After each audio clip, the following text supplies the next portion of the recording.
పెద్దలారా మిత్రులారా అందరికీ నమస్తే. ఇది జాక్ జేఏసీకే జాక్ ఒక రా ఏజెంట్ అనొచ్చు. అతని జర్నీ ఈ సినిమా. ఇందులో దేశభక్తి ఉంటుంది, ప్రేమ ఉంటుంది, రొమాన్స్ ఉంటుంది, మంచి పంచి డైలాగులు ఉంటాయి. తిరుగులేని సినిమా. దేశభక్తులంతా ఈ సినిమా చూడొచ్చు. కామెడీ జోనర్లో ఈ సినిమా మనకు కనిపిస్తుంది. సహజంగా సిద్ధు టిల్లు మీకు తెలుసు కదా, టిల్లు 1, 2, 3 తీశాడు, అన్నీ సూపర్ డూపర్ హిట్. సిద్ధు డైలాగులు బాగుంటాయి. దాంతోపాటు హీరోయిన్ వైష్ణవి చైతన్య తనదైన బాణిలో ఈ సినిమా చేసుకుంటూ వచ్చింది. ఇప్పటికే తను తెలుగు ఫిల్మ్ ఇండస్ట్రీలో తనకంటూ ప్రత్యేకమైనటువంటి గుర్తింపు తెచ్చుకున్నటువంటి పరిస్థితి మనం చూస్తూ ఉన్నాం. సో చిన్నప్పుడే అమ్మతో పాటు 24 మంది గురువులు హీరోకి చదువు చెప్పలేక వదిలేస్తే అమ్మ నేర్పుతా ఉంది. సో టెక్నిక్ అంటే భావోద్వేగాలే ప్రధానం, ఉత్సాహమే ప్రధానం, మన కాన్సెప్టే ప్రధానం అంటూ అమ్మ నేర్పుతూ ఉంటే, ఆ టెర్రరిస్ట్ కాల్పుల్లో అమ్మ వెనక కూర్చొని వెళుతుంటే టెర్రరిస్ట్ కాల్పుల్లో తల్లి చనిపోతే అది తన మనసులో బలంగా ముద్ర పడుతుంది. సో ఆ విధంగా సినిమా మొదలవుతూ ఉంటుంది. సో సిద్ధు అనేక జాబ్స్కి వెళ్తారు, అనేక ఇంటర్వ్యూస్ చేస్తారు, ఎక్కడా సంతృప్తి పడ్డు. సో అనేక ఇది చేసుకుంటూ వస్తాడు. తను అల్టిమేట్గా రీసెర్చ్ అండ్ RAW అంటారు. అది మరి దాన్ని దేశభక్తియుతంగా చూపించారు. నిజంగానే అనేది చాలా బలమైంది. సో ఒక సీన్లో చెప్తాడు, మొదట పోలీసులు ఈ దేశం అంతర్గత భద్రతని కాపాడతారు. భారతదేశం మ్యాప్ ఇలా పెట్టి దీని ముందు పోలీసులు అంతర్గత భద్రతని కాపాడుతూ ఉంటారని, మిలిటరీ వాళ్ళు ఎవరిని రానియకుండా, సరిహద్దులో నుంచి ఎవరిని రానియకుండా ప్రాణాలను పణంగా పెట్టి ఉంటారని చెప్పేసి, భారతదేశాన్ని అసలు బయట వాళ్ళకి కనిపించకుండా కావిలి కాస్తూ ఉంటుంటుంది. శత్రుముఖులు ఎవరు రాకుండా అనే డైలాగ్తో ఈ సినిమా యొక్క పరమార్థాన్ని మొదటే హీరో చెప్పేస్తాడు. ఇంటర్వ్యూకి వెళ్ళినప్పుడు తనదైన శైలిలో సిద్ధు జొన్నలగడ్డ అనగానే మనకు సహజంగానే పంచి డైలాగులు అవసరమవుతూ ఉంటుంది. మనం టిల్లు సినిమాల్లో చూసాం. రాధిక చాలా ఫేమస్ పేరు అయిపోయింది రాధిక అనేది. సో సిద్ధు సంబంధించి టిల్లు సినిమాలో డైలాగ్ చెప్తాడు. ఈ సందర్భంలో ఒక గుర్తు చేస్తూ ఉన్నాను. రాధికాని తను లవ్ చేసినప్పుడు ఎవరు పడితే వాళ్ళు తన బాయ్ ఫ్రెండ్స్ వస్తూ ఉంటారు.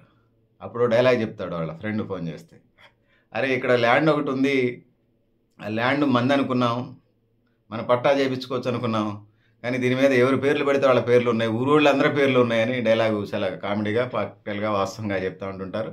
సో ఇది వాళ్ళ యొక్క క్యారెక్టరైజేషన్ దాని మీద సినిమాకి సంబంధించి అట్లుంటుంది. రకరకాల వ్యక్తులు ఉంటారనే పేరుతోని హీరోయిన్ మీద హీరో డైలాగులు అలా ఉంటాయి టిల్లు సినిమాకి వచ్చాడు.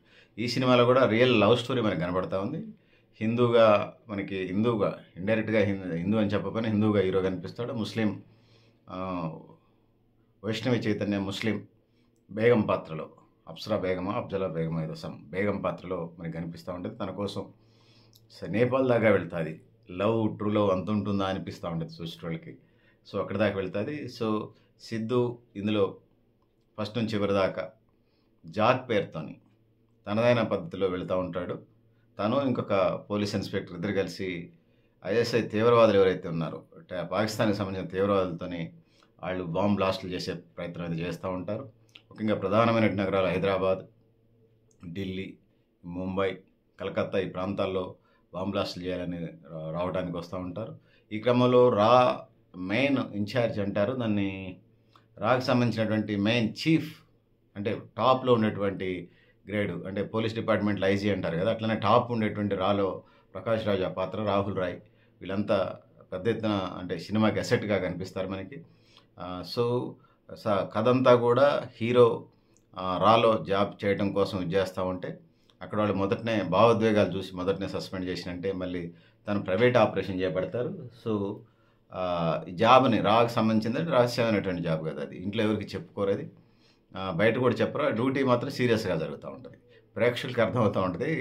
తండ్రి పాత్రలో సిద్ధు తండ్రి పాత్రలో, హీరో తండ్రి పాత్రలో నరేష్ ఉన్నాడు కదా, అల్లరి నరేష్ కాకుండా సీనియర్ నటుడు విజయ నిర్మల కొడుకుంటాడు.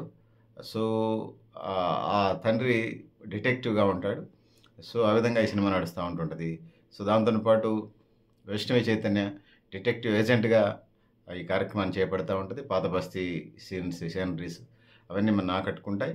టెర్రరిస్ట్ గ్రూపులు వెంటబడటం, సామాన్య ముస్లిమ్స్, సామాన్య హిందువులు వాళ్ళ పనులు వాళ్ళు చేసుకుంటారు. కానీ టెర్రరిస్ట్ ముస్లిమ్స్ ఎవరైతే ఉన్నారో వాళ్ళంతా కూడా ఈ దేశాన్ని విచ్ఛిన్నం చేయడానికి, బాంబు బ్లాస్టులు చేయడానికి చేస్తారు. వాళ్ళ చీఫ్ కమాండర్ ఎవరైతే ఉంటాడో ప్రకాష్ రాజ్ చంపానంటాడు, కానీ అది తను చివరిలో చావు బతుకుల నుంచి బయటపడతాడు. అతనే ఈ తీవ్రవాద సంస్థ, ఆ తీవ్రవాద సంస్థలకి ఇదిగా ఉండి భారతదేశంలో అల్లరి సృష్టించడం, బాంబు బ్లాస్టింగ్ చేయడం. వాళ్ళ టెర్రరిస్ట్ గ్రూప్కి సంబంధించిన 300 మందిని ఒక బ్లాస్టింగ్లో, ఒక కాల్పుల్లో చంపేస్తారు. దాన్ని రివెంజ్ కోసం ఆ టెర్రరిస్ట్ గ్రూప్ చేసేటువంటి ప్రయత్నాలు, దాన్ని అడ్డుకునే క్రమంలో హీరో చేసే ఈవెంట్స్ చాలా కామెడీగా, చాలా సీరియస్గా, చాలా మనిషిని ఉత్కంఠకు గురి చేసేలాగా, భావోద్వేగాలకు గురి చేసేలాగా ఆ విధంగా ఉంటాయి. ఈ సినిమా అంతా కూడా ఫస్ట్ నుంచి చివరి దాకా అందులో సక్సెస్ అవుతాడు. సో హీరోకి జాబ్ ఇస్తారు, కానీ చివరికి హీరో తండ్రికి తను ఎందులో జాబ్ చేస్తున్నాడని తెలియదు. నర్సరీ మొక్కలు పెంచే నర్సరీ వెనక కూర్చోబెట్టి పంపిస్తాడు సూట్ కేసు. సో నా కొడుకు ఇంత కష్టపడి ఇంత చదువుకొని నర్సరీలో జాబ్ చేస్తున్నాడంటే నర్సరీ కంటే పెద్ద ఉద్యోగమేనా అంటాడు ప్రకాష్ రాజ్ హీరో. రా విభాగానికి సంబంధించినటువంటి అధిపతి, మెయిన్ ఆఫీసరు. అయితే ఏం జాబ్ అంటే రా అని చెప్పేది కాదు, RAW రా రీసెర్చ్ అండ్ అనాలిసిస్ వింగ్ ఇది అంటారు కదా, రీసెర్చ్ అనాలిసిస్ వింగ్ అంటారు కదా. సో ఈ దేశ భద్రతకు సంబంధించినటువంటి పాత్రగా హీరో పాత్ర మనకి కనిపిస్తూ ఉంటుంటుంది. సో ఈ క్రమంలో తను ఇండియాలో వాళ్ళని పట్టుకురావటం, పాత బస్తీలో ఆ టెర్రరిస్ట్ గ్రూపుల్ని వాళ్ళని డిఫరెంట్ పద్ధతిలో ట్రీట్ చేయటం. పాత సినిమాలలో అంటే మొత్తం మందులు వేయటం, ఏళ్ళు కట్ చేయటం, గోళ్ళు కట్ చేయటం ఉంటుంది. ఇందులో నీడిల్స్ పెట్టి ఆ నీడిల్స్ కదిలితే గుచ్చుకుంటే 2 గంటల పాటు మేలుకు రాదు. సో ఆ పద్ధతిలో చేసి ప్రకాష్ రాజ్ని కూడా పట్టుకొస్తారు ఇదిలో.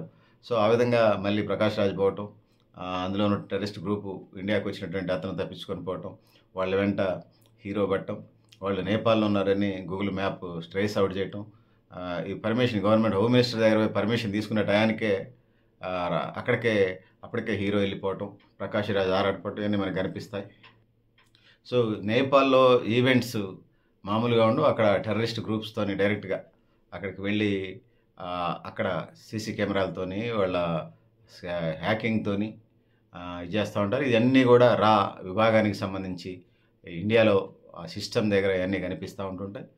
సో వాళ్ళు 125 మంది టెర్రరిస్ట్ గ్రూప్స్, 120 మంది ఎవరైతే ఉన్నారో వాళ్ళని చంపడానికి, భారతదేశంలో ఉన్న రా ఏజెంట్స్ని చంపడానికి ప్లాన్ చేస్తే దాన్ని తిప్పికొట్టి ఆ కాల్పులు చేయడానికి సిద్ధంగా ఉన్న వాళ్ళని చంపేస్తారు. దాని తర్వాత ఎవరైతే ఉన్నారో 100 మంది రా ఏజెంట్లని, 25 మంది రా ఏజెంట్లని ప్లస్ హీరోని పట్టుకొని పోయే క్రమంలో ఆ ట్రైన్లో చైనా బోర్డర్ నుంచి వాళ్ళు పాకిస్తాన్కి వెళ్ళిపోదాం అనుకుంటారు. చైనా బోర్డర్కి వెళ్ళే టయానికే హీరో ఎక్కడలేని శక్తి, ఎనర్జీతోని జై హనుమాన్ లాగా వచ్చి సో వాళ్ళందరినీ వరుసపెట్టి చంపుకుంటూ వచ్చి మెయిన్ హిలన్, టెర్రరిస్ట్ గ్రూప్స్ నడిపే మెయిన్ హిలన్ని వేసేస్తాడు.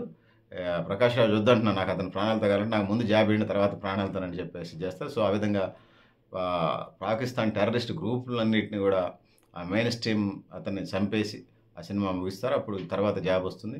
సో ఇందులో హీరోయిన్ వైష్ణవి చైతన్య గ్లామరస్తోని, తన డైలాగ్ డెలివరీతోని, తన పల్లెటూరు భాషతోని, తన ప్రేమతోని ప్రేక్షకులను కట్టిపడేస్తుంది. తన రొమాన్స్తోని, అంటే హీరోయిన్ల మధ్య రొమాన్స్. సో ముద్దు సీన్లకు సంబంధించి తను చెప్తూ ఉంటాడు. సో ఈ సినిమాలో చాలా ముద్దు సీన్లకు సంబంధించి సో హీరో ఇంకా కొన్ని డైలాగులు యూత్ని కట్టిపడేసేలాగా ఉంటాయి. నేను అమ్మాయిని ప్రేమిస్తాను, అమ్మాయితోనే అవినాభ సంబంధాలు పెంచుకుంటాను, దాదాపు కాపురం చేసినట్టే. కానీ మళ్ళీ ఆ అమ్మాయి లవ్ ఫెయిల్ అయితే మళ్ళీ నేను భార్యని పెళ్లి చేసుకుంటాను అనుకోండి, మళ్ళీ ఆమెతోనే కాపురం చేయాలి. కానీ ఇది మధ్యలో నా లవర్ నాకు గుర్తుకొస్తే నా భార్యతోని నేను సరిగ్గా కాపురం చేయలేను, ఆ విధంగా నేను ఫెయిల్యూర్ భర్తనని చెప్పేసి నా లైఫ్ లాంగ్ గుర్తుంటుంది. అంటే దాదాపుగా ఆ డైలాగ్స్ కొంచెం క్రిటికల్గా ఉన్నాయి కాబట్టి వినేటప్పుడు బాగానే ఉంటాయి, సెన్సిటివ్గా చెప్పాలి కాబట్టి నేను కొంచెం డైలాగ్స్ వర్డ్స్ మార్చి చెప్పాను. సో ఇది ఉంటుంది. సో అందుకోసం నేను ప్రేమించిన అమ్మాయిని నేను అందుకోసం ఎవరితో ప్రేమలో పడినా ఇప్పటిదాకా పడలేదు.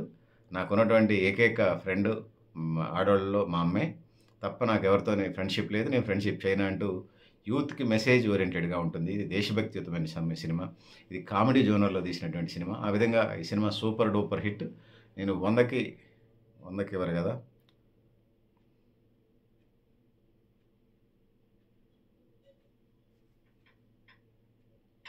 అంటే 100కి ఇవ్వాల్సి వస్తే 100కి 80 అనుకోండి. సో 5 మార్కులకి 4 మార్కులు ఇస్తున్నాను. ఇది సమీక్షకుడి కోణంలో, నా కోణంలో చూడండి. మీ సమయము, మీ డబ్బులు వృధా కావు. సో ఆడియన్స్కి సంబంధించి నేను సెర్చ్ చేసినప్పుడు, వెబ్సైట్స్ సెర్చ్ చేసినప్పుడు 4.2 ఇచ్చారు ఈ సినిమాకి. యూత్ బాగా అట్రాక్ట్ అవుతా ఉంది. అందులో తేడా లేదు. జాక్ అనేది అసలు అతని పేరు కాదు, సిద్ధు హీరో పేరు కాదు. సిద్ధు హీరో కదా, అతని పేరు కాదు. అతను నిక్ నేమ్ పెట్టుకుంటాడు. ఆ జాక్ అదొక ముద్దు పేరుగా దాన్ని చివరికి రా ఏజెంట్స్ తెలుసుకుంటారు. తన జాక్ అనే పేరే ఫైనల్గా అయినట్టుగా మనకు అనిపిస్తుంది. సో హీరో హీరోయిన్ పెళ్లి చేసుకుంటారు. అదొక భాగం. కథ సుఖాంతం, కథ కంచికి మనం ఇంటికి అన్నట్టుగా ఉంటుంది. సో ఆ విధంగా సినిమా ఈ నిండు వేసవిలో పండు వెన్నెలల మండు వేసవిలో చల్లని చిరు జలుల ఈ సినిమా ఉంటుంది. ఈ కుటుంబ కథా చిత్రం ఇది. మరి పిల్లలు వీళ్ళు చూడకూడదు అడల్ట్ సినిమా అనేం కాదు. కుటుంబ కథా చిత్రం. ఖచ్చితంగా కుటుంబ సభ్యులు అందరూ చూడవచ్చు సినిమాని. కామెడీ కావాలనుకున్నోళ్ళు, పంచ్ డైలాగులు కావాలనుకున్నోళ్ళు ఇందులో పుష్కలంగా ఉంటాయి. ఇన్స్టాగ్రామ్ చూడాల్సిన పని లేదు. కొన్ని రోజుల పాటు అన్ని డైలాగులు ఇందులో మనకి ఇన్స్టాగ్రామ్లో అన్ని డైలాగ్స్ ఇక్కడ దొరుకుతాయి. సో దాంతో పాటు హీరో హీరోయిన్ల మధ్య లవ్ ఎడబాటుకు సంబంధించి జరిగేటువంటి సంభాషణలు నిజంగా మనం చాలా లవ్ స్టోరీస్ చాలా ప్రత్యక్షంగా పరోక్షంగా అనేక లవ్ స్టోరీస్ చూసి ఉంటాం. మనం కళ్ళ ముందు అనేక లవ్ స్టోరీ సినిమాలు చూసి ఉంటాం, అనేక నవల్స్ పుస్తకాలు చదివి ఉంటాం, అనేక కథలు లవ్కి సంబంధించి వినుంటాం. సో అనేక కథలు చదివి ఉంటాం. చాలా మటుకు అవి అన్ని కథలు అని నేను అనలేదు, కానీ చాలా కథలు ప్రజెంట్ కొన్ని సన్నివేశాలు కట్టిపడేసేలాగా హీరో హీరోయిన్ మధ్య ఇండియాలో ఉంటుంది, నేపాల్లో ఉంటుంది, సరిహద్దు బోర్డర్లో కూడా సీరియస్గా సరిహద్దు బోర్డర్లో విషయం జరుగుతూ ఉంటే ఇది ఉంటుంది. సో హీరోని ఎప్పుడు వాచ్ చేస్తుంటే తినకుండా తను ఆ యుద్ధం కోసం గెలవటం కోసం తను ప్రయత్నం చేస్తూ ఉంటాడు. సో ఏం తినని హీరోని మళ్ళీ టీ తీసుకొచ్చి ఇస్తే, ఏంది నువ్వేనా పెళ్ళారివా నాకు తెల్లారిపాటి టీ తీసుకొచ్చి ఇస్తున్నావు అంటూ పంచ్ డైలాగులతోని సినిమా సూపర్ డూపర్ హిట్గా ఉంది. ఇప్పటికే చాలా రోజులు బట్టి ఆడుతూ ఉంది. సో మీరు కూడా ఖచ్చితంగా ఈ సినిమా చూసే ప్రయత్నం చేయండి. ఈ వేసవిలో ఇది ఫేవరెట్ సినిమాగా చెప్పొచ్చు, మంచి సినిమాగా చెప్పొచ్చు, కుటుంబ కథా చిత్రంగా చెప్పొచ్చు, కామెడీ సినిమాగా చెప్పొచ్చు, దేశభక్తి సినిమాగా చెప్పొచ్చు, సిద్ధు బ్రాండ్ సినిమాగా చెప్పొచ్చు, నాగవంశీ డైరెక్టర్ సినిమాగా చెప్పొచ్చు. సో ఆ విధంగా పాటలు కూడా బాగున్నాయి. సో సరిహద్దులు బాగున్నాయి. సో ఎప్పటికప్పటికి బోరు కొట్టించకుండా బాగుంటాయి. సో హీరో పాత్రని సినిమానంతా తన భుజాల మీద మోసినట్టుగా అనిపిస్తుంది. సో వైష్ణవి చైతన్య తన అందచందాలు ఆరబోసినట్టుగా అనిపిస్తుంటుంది. చాలా గ్లామరస్గా కనిపిస్తుంది, చాలా ఎనర్జెటిక్గా కనిపిస్తుంది. సో తన పాత్రని చాలా సీరియస్గా చేసినట్టుగా ఇందులో డిటెక్టివ్ వ్యవస్థ పాతకాలంలో ఉండేది. ఇప్పుడు ఇంగ్లాండ్ లాంటి దేశాల్లో చాలా ఫేమస్ డిటెక్టివ్ వ్యవస్థ. సో ఈ సినిమాలో దాన్ని కూడా చూపించే ప్రయత్నం అయితే చేశారు. సో హీరోయిన్ ఆ విధంగా ఉంది. ప్రకాష్ రాజ్ తనదైన పాత్రలో ప్రకాష్ రాజ్ని మనం చెప్పచ్చు. ప్రకాష్ రాజ్ని నటనని మనం వర్ణించడం కష్టం, ఎందుకంటే అంత మహానటుడు ఆయన. సో నవరసాలు పలికించగలడు, చాలా సూపర్గా చేశాడు. సో ఆ విధంగా రాహుల్ రాయ్ కూడా చాలా ఎనర్జెటిక్గా మనకి సినిమాలో హీరోకి అంత బలం రావాలంటే విలన్కి ఎంత బలంగా ఉంటే అంత ఇది. రాహుల్ రాయ్ ఇట్లా అనేక మంది పాత్రలు మనకు తెలిసినటువంటి పాత్రలే మనకు కనిపిస్తాయి. సో ఈ వేసవి కాలంలో ముఖ్యంగా కామెడీ జోనర్ని ఎన్నుకున్నట్టుగా మనకు కనిపిస్తూ ఉంటుంది. అటు ఎంఏడి మ్యాడ్ సినిమా కానీ, లేకపోతే సిద్ధు తీసినటువంటి జాక్ సినిమా కానీ, అదేవిధంగా అక్కడ అమ్మాయి ఇక్కడ అబ్బాయి సినిమా కానీ, ఇట్లా ఈ మధ్యకాలంలో వస్తున్నట్టు సినిమాలన్నీ కూడా కామెడీ జోనర్లో మెసేజ్ ఓరియంటెడ్గా మనకి కనిపిస్తూ ఉన్నాయి. సో ఈ సినిమాలు ఖచ్చితంగా జాక్ సినిమాని మీరు ఖచ్చితంగా చూడండి, చాలా బాగుంది. పెద్దల మిత్రులారా మీరు కూడా మీ అభిప్రాయాన్ని కామెంట్ బాక్స్లో రాయని తెలియజేస్తూ, సో సినిమాకి సంబంధించి సారాంశం అయితే ఇది. ఒక రా ఏజెంట్ తన జాబ్ కోసం చేసినటువంటిది. గవర్నమెంట్ జాబ్ ఇవ్వనప్పుడు ఒక దేశభక్తుడిగా తన తల్లి ఏ టెర్రరిస్ట్ గ్రూప్కి బలైపోయిందో ఆ టెర్రరిస్ట్ గ్రూప్ అంతం చేయడమే ఎజెండాగా ఈ సినిమా ఆద్యంతం కొనసాగుతుంది. సినిమా నేను 2 మాటల్లో 4 మాటల్లో చెప్పి ఉండొచ్చు, కానీ మీకు 2.5 గంటలకు పైగా ఈ సినిమా ఎంటర్టైన్మెంట్ని ఇస్తుంది, ఉత్కంఠని ఇస్తుంది. ఖచ్చితంగా దాన్ని స్క్రీన్ మీద చూసే ప్రయత్నం చేయండి. పైరసీలను ఎడకెడదాం. ఫిల్మ్ ఇండస్ట్రీని నమ్ముకొని 64 రంగాల వాళ్ళు ఈ ఫిల్మ్ ఇండస్ట్రీని నమ్ముకున్నారు కాబట్టి వాళ్ళు ఉపాధికి సంబంధించిన అంశంగా దాన్ని మనం చూసే ప్రయత్నం చేద్దాం. ఆ విధంగా పైరసీని ఎడకెడదాం, సినిమా థియేటర్లోనే సినిమా చూద్దాం. ఆ విధంగా ముందుకు పోదామని తెలియజేస్తూ, పెద్దలారా మిత్రులారా మీరు కూడా మీ అభిప్రాయాన్ని కామెంట్ బాక్స్లో రాయండి అని తెలియజేస్తూ, నేను గరిడేపల్లి సత్యనారాయణ, న్యూ లక్ష్య ఆర్గనైజేషన్.